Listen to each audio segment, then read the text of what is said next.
오늘도 주님의 평화가 여러분과 함께 하시기를 주님의 이름으로 축원합니다.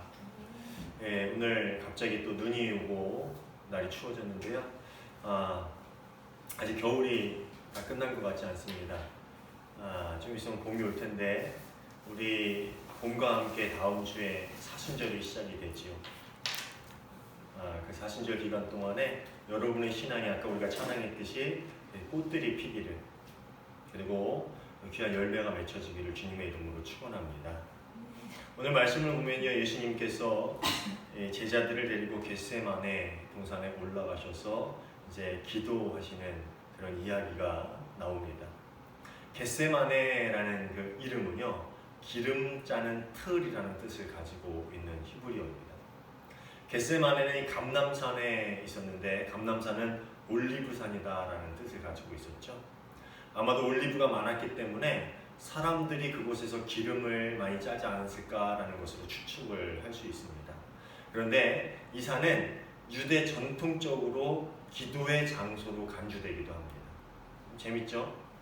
유대인들이 전통적으로 기도하는 그런 산이었는데 그 이름이 기름 짜는 틀이라는 이름을 가진 언덕이었다라는 것이죠. 기도라는 게 그런 것 같아요. 우리의 마음을 짜내는 것, 그리고 우리의 모든 생각과 우리 삶의 고통과 아픔, 그리고 우리의 모든 감춰져 있던 모습을 짜내서 주님 앞에 드리는 것, 보여드리는 것, 그게 기도가 아닐까라는 생각을 합니다. 어쨌든 이 겟세마네 동산에 오르셔서 예수님은 기도를 시작하십니다. 그런데 이번 기도는 여느 때와의 기도와는 좀 다른 기도였습니다. 오늘 본문 33절, 34절입니다. 예수께서는 매우 놀라며 괴로워하기 시작하셨다. 그래서 그들에게 말씀하셨다. 내 마음에 근심에 쌓여 죽을 지경이다. 너희는 여기에 머물러서 깨어있어라. 여기서 놀라시다라는 그런 단어는 신약에서 오늘 본문에서만 유일하게 사용된 단어라고 합니다. 근데 그 뜻이 뭐냐면은 감정의 격동을 나타내는 그런 단어로 비참한 운명에 직면한 극심한 공포를 표현하는 그런 단어로 쓰였다라고 합니다. 마태복음 26장 37절에 38절을 보면요, 동일한 내용을 다루고 있는데요, 이렇게 기록되어 있습니다. 근심하며 괴로워하기 시작하셨다. 그때에 예수께서 그들에게 말씀하셨다. 내 마음이 괴로워 죽을 지경이다. 누가복음 22장 44절도 같은 본문을 다루고 있는데 여기는 예수님께서 놀라셨다거나 근심하시거나 괴로워하셨다는 언급보다는 이렇게 나옵니다. 예수께서 고뇌에 차서 더욱 간절히 기도하시니 땀이 핏방울같이 되어서 땅에 떨어졌다. 당시 상황을 그렇게 기록하고 있어요. 셋 다 약간씩 그 표현은 다르지만 아마도 예수님은 이제까지와는 다른 그런 근심에 쌓이고 몹시 두려워하며 몹시 괴로워한 가운데서 정말 간절히 하나님께 기도하는 그런 기도의 시간을 가졌던 것 같습니다. 예수님께서 이렇게 자신의 고난과 십자가 죽음을 앞두고 기도로 씨름하셨던 것, 괴로워하면서 하나님 앞에 매달렸던 것, 두려움에 쌓여서 그렇게 하나님 앞에 간절히 땀이 핏방울이 되는 것 같이 그렇게 기도하셨던 것은 예수님께서 이 고난에 대해서 앞으로 닥칠 그 고난, 또 십자가에서 당할, 그리고 그 전에 모든 그 당할 그 고난에 대해서 절대로 무감각하거나 그것을 아주 쉽게 받아들일 수 있을 만한 그런 초인이 아니었다라는 것을 우리에게 보여주고 계시다는 겁니다. 예수님 또한 자신이 앞으로 겪어야 할 일들에 대해서 극심한 공포와 두려움을 느끼셨습니다.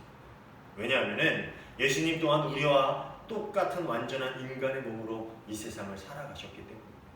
우리는 가끔 착각하는 게 있어요. 예수님이니까 그렇게 하실 수 있지.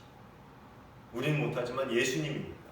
그래서 성경은 예수님은 완전한 인간의 몸으로 이 세상에 오셨다라고 기록이 되어 있고요. 또 구약의 예언을 보면요, 예수님은 아주 여린 가지와 같다라고 이렇게 기록이 되어 있습니다. 예수님은 인간의 몸으로 우리와 똑같은 삶을 우리와 똑같은 그런 인간의 삶을 살아가셨던 그런 분이십니다. 그렇기 때문에 자신이 앞으로 겪어야 할 그런 일들에 대해서 예수님 또한 두려움을 느낄 수 있고요. 예수님 또한 그 일들을 앞두고 괴로울 수 있었다라는 것이죠. 여러분, 이게 시험거리가 되십니까? 저는 말씀을 묵상하면서 오히려 이게 은혜가 되었습니다. 예수님도 우리와 같은 인간의 몸으로 오셨기 때문에 우리와 같은 마음으로 괴로움을 느끼시고 두려움을 하시고 공포 가운데서 정말 힘들어하시는 그러한 마음을 가지셨구나.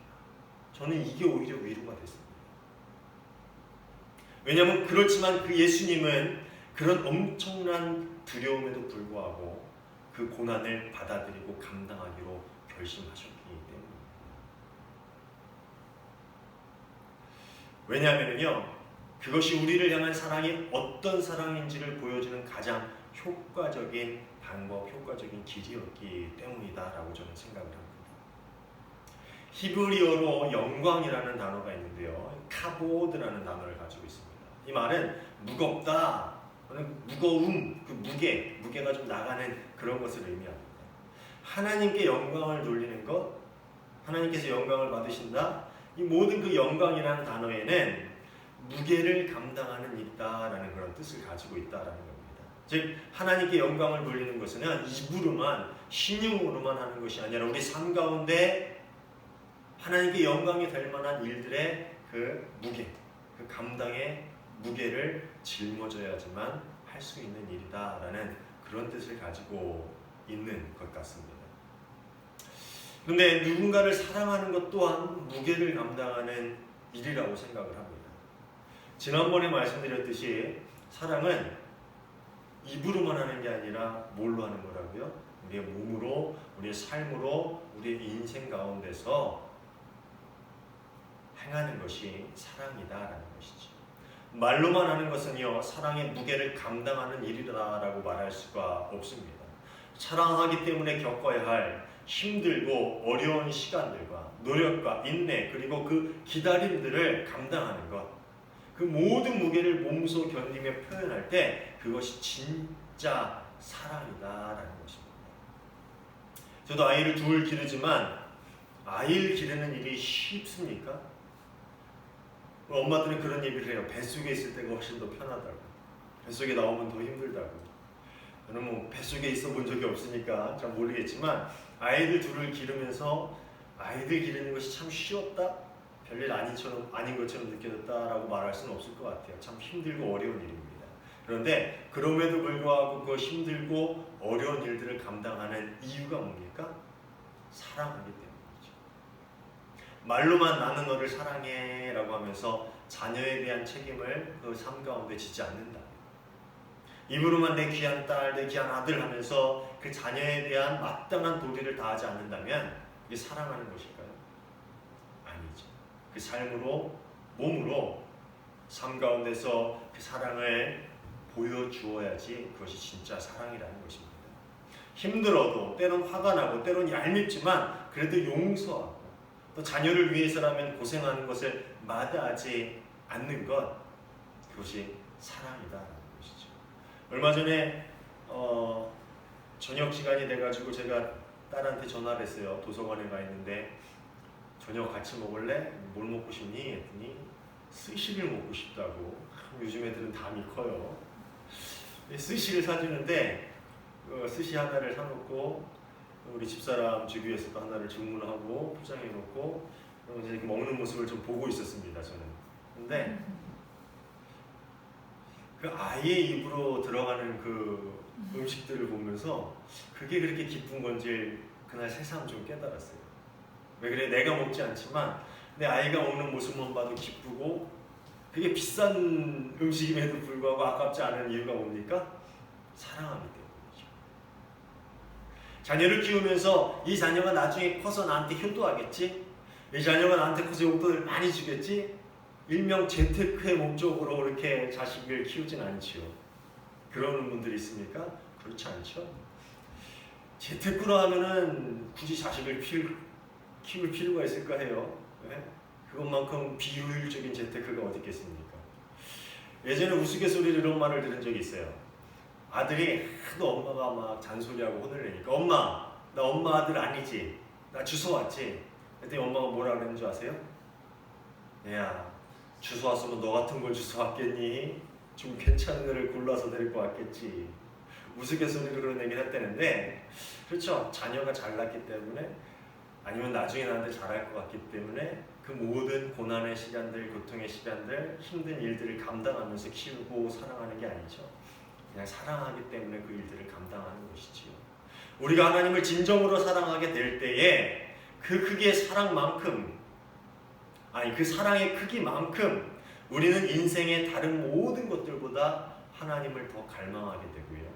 그렇게 되므로 우리가 그동안 쥐고 있던 것들, 돈이나 명예, 관계 등 이 세상에 줄 수 있는 그런 기쁨들을 우리 삶에서 잠깐 내려놓게 되는데, 그것은 우리의 삶에 예수 그리스도의 십자가라는 다른 짐을 짊어지기 때문에 이 세상의 기쁨의 짐들을 내려놓게 되는 것이지요. 그리고 그 무게를 감당하게 될 때 우리는 비로소 우리의 몸으로, 우리의 삶으로 예수님을 진짜 사랑한다라고 할 수 있게 되는 것입니다. 오늘 본문의 이 뒷부분을 보면은요, 예수님의 제자들이 어떻게 합니까? 오늘 본문 앞부분이죠. 지난주 본문을 보면은 제자들이 뭐라고 얘기를 해요? 모두가 다 예수님을 버릴지라도 나는 예수님을 버리지 않겠습니다. 그리고 다른 제자들도 다 그렇게 하죠. 우리는 절대 예수님을 배반하지 않겠습니다. 이 제자들이 입으로는 예수님을 사랑한다, 예수님이 이 세상에서 전부다, 내가 절대 예수님을 떠나지 않겠다 라고 이야기를 합니다. 그래서 같이 죽겠다라고 약속하지만 막상 그 무거운 짐을 짊어지게 될 그 순간에는 그것을 감당하지 못해서 예수님 곁을 떠나고 맙니다. 도망가죠. 본문 50절입니다. 제자들은 모두 예수를 버리고 달아났다. 그들은 모두 사랑의 무게를 감당하는 것을 어려워했습니다. 두려워했습니다. 그런데 어떻게 보면 이게 좀 그들에게 있어서는 자연스러운, 어떻게 보면 이해할 만한 그러한 일일지도 모릅니다. 하나님의 영광을 위해서 요구되는 그 십자가라는 희생은요, 그 자체로는 절대 매력적이지 않은 것이었습니다. 그리고 그것은 예수님께도 마찬가지였죠. 그러니까 오늘 본문에 보면은 예수님마저도 아빠, 아버지라고 불러요. 아주 친근한 표현이죠. 친근하면서도 간절할 때 나오는 그러한 표현입니다. 아빠, 아버지. 아버지께서는 모든 일을 하실 수 있사오니 내게서 이 잔을 거두어 주십시오. 이 십자가의 고난, 그리고 십자가에 달리기까지 당해야 할 그 모든 모욕과 치욕과 그 모든 고통. 패션 오브 크라이스트라는 영화를 보면요, 너무나 참아 보기 힘들 정도의 잔혹한 장면들이 나옵니다. 근데 어떤 평론가들이 그런 얘기를 하더라고요. 그것이 가장 그 당시의 모든 고문, 그 십자가의 처형을 잘 표현했다. 근데 눈으로만 봐도 그걸 전 2번은 못 보겠더라고요. 그렇죠? 근데 그것을 당한다는 것,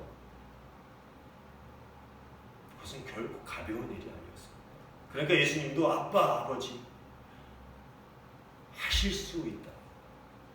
이 잔을 내게서 거두어 주십시오라고 기도하셨을지도 모릅니다. 그런데 지난주에도 이야기했지만 결국 예수님은 그 사랑의 무게를 감당하셨고, 또 예수님의 제자들도 어떻게 합니까? 훗날 그 무게를 감당하는 사람이 됩니다. 어떻게 그럴 수 있게 됐습니까? 예수님이 그들을 사랑하고 그들에 대한 사랑을 확증하셨고, 또 그들 또한 바로 예수님의 그 사랑을 깨닫고 느꼈기 때문에 가능했다라는 것이죠. 그들을 향한 예수님의 사랑이 그들의 마음으로 들어왔고, 그 사랑이 그들을 변화시켰고, 그 사랑이 그들 또한 십자가의 길이라는 무게를 감당할 수 있게 만들었다라는 것입니다. 사실 오늘의 본문은 이 마가복음의 독특한 구조인 샌드위치 구조 중에 가운데에 위치한 이야기입니다. 오늘의 본문을 좀 하나로 묶어서 보자면은 26절, 지난주에 봤던 그 26절부터 52절까지를 하나의 묶음으로 보면 좋을 것 같아요. 그래서 샌드위치 구조다. 그래서 하나의 이야기가 앞, 뒤에 다른 이야기를 끼고 있다라는 것이죠. 오늘 본문의 앞부분은 무슨 이야기예요? 제자들이 배신할 거다. 베드로 너는 나를 3번 부인할 거야. 그리고 너희들은 다 나를 버리고 도망갈 거야. 그런 이야기를 하고 계신 그런 본문입니다.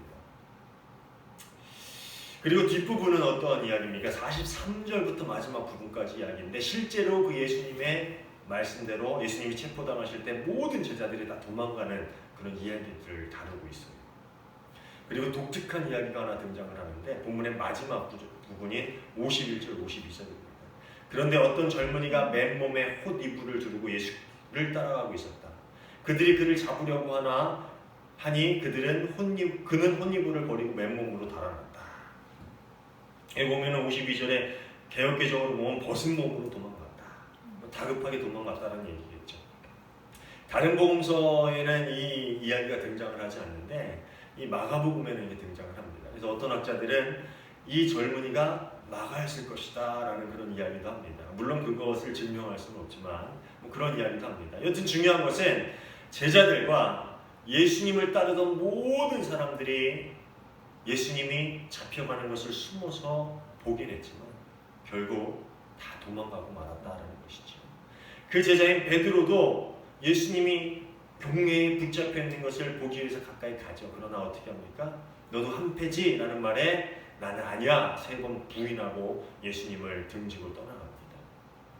앞뒤의 이야기는 배신이라는 주제가 자리 잡고 그 가운데 이야기가 바로 오늘의 본문인 괴로워하지만 결국 사랑하는 제자들, 그리고 자신을 향해 손가락질하고 조롱하는 이들을 포함한 이 세상의 모든 사람들을 위해서 결국 모든 고통의 짐을 받아들이는 그런 예수님의 모습을 이야기하고 있다는 것입니다. 그리고 그 모든 괴로움의 시간을 기도로 견디고 담담히 하나님의 영광을, 그 무게의 짐을 감당하는 그 사랑의 무게를 온전히 짊어지기로 결심한 그 예수님의 모습을 우리에게 전해주고 있다는 것이죠. 미국의 서밋 교회를 담임하고 있는 그리어 목사님이라는 분은요, 복음 본색, 좀 책이 재밌죠? 복음 본색이라는 책에서 이런 이야기를 합니다. 히브리서 12장 2절은 예수님이 십자가의 고통을 견디셔야 했다고 말하는데 그것은 예수님이 자신의 갈망을 하나님 뜻에 굴복시켜야 했다는 뜻이다. 하지만 십자가상 육신의 죽음조차도 하나님을 향한 기쁨으로 둘러싸여 있었다. 그것을 성취하는 것의 만족, 즉 하나님의 기쁨과 우리의 영원을 함께함이 그것의 고통보다 더욱 컸기 때문이다. 이 말은 십자가의 고통이 엄청나게 컸지만 결국 하나님의 약속의 성취를 향한 기쁨, 그리고 우리에게 영생을 준다는 기쁨, 그 우리를 향한 그 사랑이 고통보다 더 컸기 때문에 예수님이 그 십자가의 시간들을 이겨내셨다라는 말입니다. 사실 이 말에 보면 너무 좀 미화된 게 있어요. 그 고통을 기쁨으로 감당하셨다? 감히 기쁨으로 감당했다라는 말을 저는 못하겠고요. 그냥 그 고통이 너무너무 컸지만 그 고통보다 더 큰 게 뭐예요? 하나님의 나라를 이루어야 된다라는 그 소명, 그리고 또 하나는 저 죽어가는 내 자식들, 죽어가는 내 자녀들을 살려야 된다. 저들에게 영생을 줘야 한다라는 그 사랑, 그것이 더 컸기 때문에 그 고통이 감당되었다라는 것이죠. 저는 이 본문을 묵상하다가 이런 생각이 들었습니다. 이것을 이렇게 기록이 되었잖아요. 예수님이 어떤 기도를 했는지, 어떤 상태에서 어떤 마음으로 기도하였는지에 대해서 상세히 기록되어 있지요. 근데 세 복음서 마태, 마가, 누가에 다 기록이 되어 있어요. 그것은 무엇을 의미합니까? 제자들이 이 기도를 들었다라는 것을 의미하죠. 예수님이 어떻게 기도했고, 어떤 마음으로 기도했고, 어떤 이야기를 했는지를 제자들도 듣고 알고 있었다라는 것입니다. 그런데 그들은 왜 기도하지 않았습니까? 왜 한시도 깨어서 기도하지 못하고 잠들었을까요? 그것은 아직 그들이 앞으로 일어날 일들에 대해서 피부로 느끼지 못했기 때문입니다. 그들이 예수님으로 인해 견뎌야 할 내일의 일들을 전혀 예상하지 못했기 때문이에요.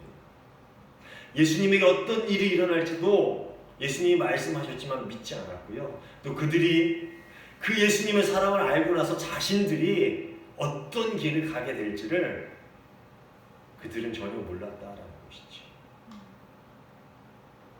예수님은 그들의 마음을 아시지만 그래도 그들에게 당부하십니다. 깨어 있어라.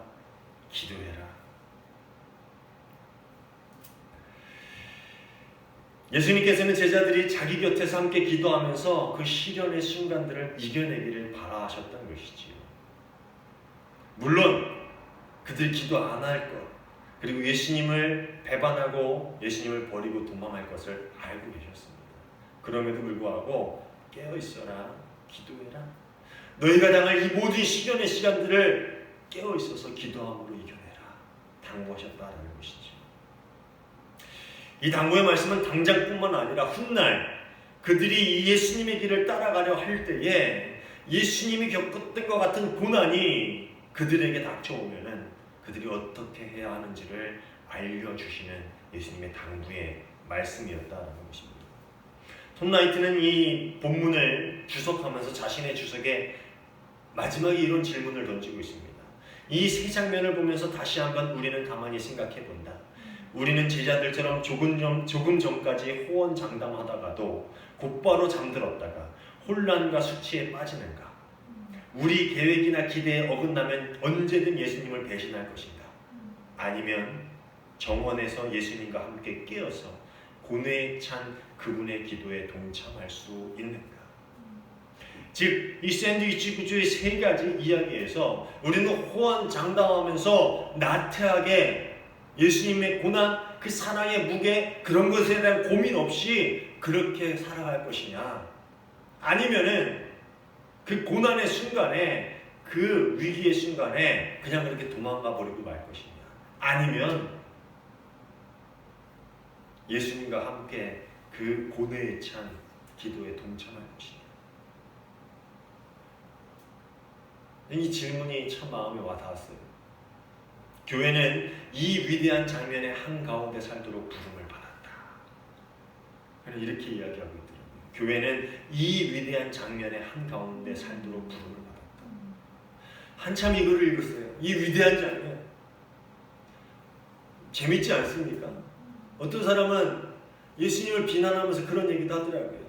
소크라테스는 죽으면서 내 죽음을 슬퍼하지 말아라 하고 장엄한 죽음을 맞이했는데 예수님은 죽음을 앞두고 할 수만 있거든 이 잔을 내게서 지나가게 하시옵소서.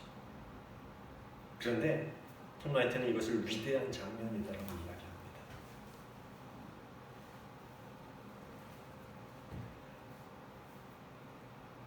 왜 위대한 장면입니까? 예수님이 이 모든 것을 감당하셨던 그 이유가 바로 우리를 위한 사랑 때문이었다는 것이지. 우리에게 영생을 주시기 위해서, 우리에게 구원을 주시기 위해서 예수님은 그 모든 일들을 감당할 수밖에 없었다는 거죠. 그 고통이 너무나도 컸지만, 그 수치가 어떤 것인지를 알았지만 우리에 대한 사랑이 너무 크다 보니까 그것을 감당하지 않을 수 없었다라는 것이죠. 그래서 이것은 위대한 장면이다라고 이야기할 수 있는 것입니다. 사실 아까 찬양을 하면서 정말 눈물이 났어요. 아까 찬양이 그런 내용이었죠. 주 안에 있는 보물을 나는 포기할 수 없네. 주 나의 모든 것. 그렇죠? 신앙생활 하면서 가끔 그런 생각이 들 때가 있을 거예요. 저 역시도 참 죄송한 말씀이지만 목회가 참 힘들다라고 느껴질 때가 있습니다. 정말 너무 힘들다. 앞으로 남은 많은 시간들 내가 이걸 잘 감당할 수 있을까? 그런데 결국에 가서 거룩한 사명감? 솔직히 말씀드리면요, 거룩한 사명감보다도 그 순간 너무 힘들다라고 하는 그 순간 저를 이겨낼 수 있게 하는 게 뭔지 아십니까? 아주 작은 예수님에 대한 사랑이에요. 아주 작은 내 안에는 그래도 나는 그분을 사랑하는 것은 포기 못하겠구나. 사실 그래요. 그 사랑이 크진 않지만 그래도 버릴 수 없는 그 작은 사랑이 그 시간들을 이겨내게 합니다. 인류를 향한 사랑, 자신을 배반하고 조롱하고 돌을 던지고 침을 뱉고 결국 부인할 그 사람들을 바라보면서 그 사랑 때문에 이 고통이 너무나도 커서 지나갔으면 좋겠지만 그래도 지금 주 뜻대로 하십시오. 그 사랑이 너무 커서 감당해야 한다면 제가 감당하겠습니다라고 고백한 이 장면, 이 위대한 장면 가운데서 우리는 어떻게 해야 합니까? 이 장면을 읽으며 이 본문을 묵상하며 우리는 어떤 마음을 가져야 합니까? 우리 모두가 예수님의 이 고난의 길과 똑같이 가야 할 그런 삶의 의무를 지니고 있지는 않습니다. 그렇죠? 뭐 삶 가운데 그런 대단한 고난이 주어지지 않을 수도 있어요. 그렇지만 우리는 언제든 예수님과 함께 그 사랑 때문에, 그 사랑의 짐 때문에 예수님과 함께 괴로워하며 기도할 준비가 언제든 되어 있어야 하는 것입니다. 부름받은 사명을 잘 감당하기 위해서, 어떠한 시험에도 넘어지지 않기 위해서, 아니 넘어져도 다시 일어서기 위해서 겟세마네 그 자리로 달려가서 예수님과 함께 괴로워하며 기도할 그 마음이 우리에게 있어야 한다라는 것입니다. 자신의 신앙에 대해서 호언장담하기보다는 주여 우리를 불쌍히 여겨 주옵소서라고 눈물 흘리며 기도하는 그 기도. 주님, 내 삶에 왜 이런 일을 행하십니까? 라는 그런 반문에서 끝나는 것이 아니라 주님, 그 뜻을 알지는 못하지만 제 삶에 주님의 뜻이 이루어지길 원합니다 라는 그런 순종의 기도. 주님, 제게 이런 일들을 행해 주십시오. 나는 그런 외침보다는 주님, 이 괴로운 시간에 이 어두운 세상에서 제가 가야 할 길을 알려주십시오 라고 주님의 뜻을 간절히 구하는 그 기도. 세상의 영혼들을 사랑하기에 한 영혼을 마음에 품고 그 고통에 함께 참여하고 함께 고민하고 함께 울고 웃는 그런 무게를 감당하는 사랑의 기도. 그 사랑의 기도의 자리, 그 예수님과 함께 고난당하는 그 기도의 자리도 언제든 우리는 달려올 수 있어야 하는 것입니다. 정말로 예수님을 사랑한다면 그 사랑이 입으로만 하는 사랑이 아니라 정말 내 몸으로 내 삶으로 하는 사랑이라면은 겟세마네 그 자리에 우리도 예수님과 함께 있어 그 괴로움에 동참하고 그 사랑의 무게를 조금이라도 함께 감당하며 기도할 수 있는 여러분이 되시길 주님의 이름으로 부탁을 드립니다. 사랑하는 여러분, 곧 있으면 사순절 특별 새벽 기도의 기간이 시작이 됩니다. 저는 사실 특별 새벽 기도회라는 말을 별로 좋아하지 않아요. 목사들끼리 잠깐 농담으로 세상에서 가장 무서운 새가 특새다라는 이야기를 하는데요. 뭐 그래서 싫어하는 건 아니고 특별한 기도회는 없죠. 다 기도회는 특별합니다. 근데 특별하지 않은 기도라는 것은요, 중언부언하는 기도죠. 겟세마네에서 함께 예수님과 동참하는 그런 기도가 아니라 내 모든 것을 그냥 이것저것 요구하는 기도, 주술처럼 그런 행하는 그런 기도, 그런 기도라면 특별하지 않은 기도일 수 있겠죠. 근데 모르겠습니다. 그냥 예수님께 나와서 그 삶의 무게를 이해하고 그 사랑의 무게를 이해하고 그 예수님의 사랑 안에서 함께 기도하고 때로는 그 예수님의 그 고난을 같이 감당하고 그래서 한 영혼 때문에 나도 괴로워하고 슬퍼하고 눈물을 흘리며 기도할 수 있는 그 시간이라면은, 그런 기도라면은 그 모든 기도가 특별하겠죠. 그렇지만 특별히 이번 사순절 기간 동안에 여러분 겟세마네 그 동산에서 예수님과 함께 기도할 수 있는 여러분이 되시기를 바랍니다. 교회 나와서뿐만 아니라 여러분 삶 가운데서도 내가 하루에 잠시 1시 동안이라도 깨어서 겟세마네에 함께 올라 예수님과 함께 그 사랑의 무게를 가늠하며 그 사랑의 무게를 체험하며 기억하며 그 예수님의 고난에 함께 동참하고 기도할 수 있는 저와 여러분이 되었으면 좋겠습니다. 사랑한다면, 정말 예수님을 사랑한다면, 입으로만 사랑한다, 일주일에 한 번 나와서 찬양하며 그렇게 고백하는 것이 아니라 우리 삶 가운데 그 사랑의 무게를 함께 짊어질 수 있는 저와 여러분 모두가 되시기를 주님의 이름으로 축원합니다. 기도하겠습니다. 참 좋으신 하나님 감사합니다. 저희는 늘 예수님을 부인하고 배반하지만 그럼에도 불구하고 저희를 사랑하여 주셔서 그 모든 무거운 짐을 짊어지시고 십자가의 고통을 감당해 주시니 감사를 드립니다.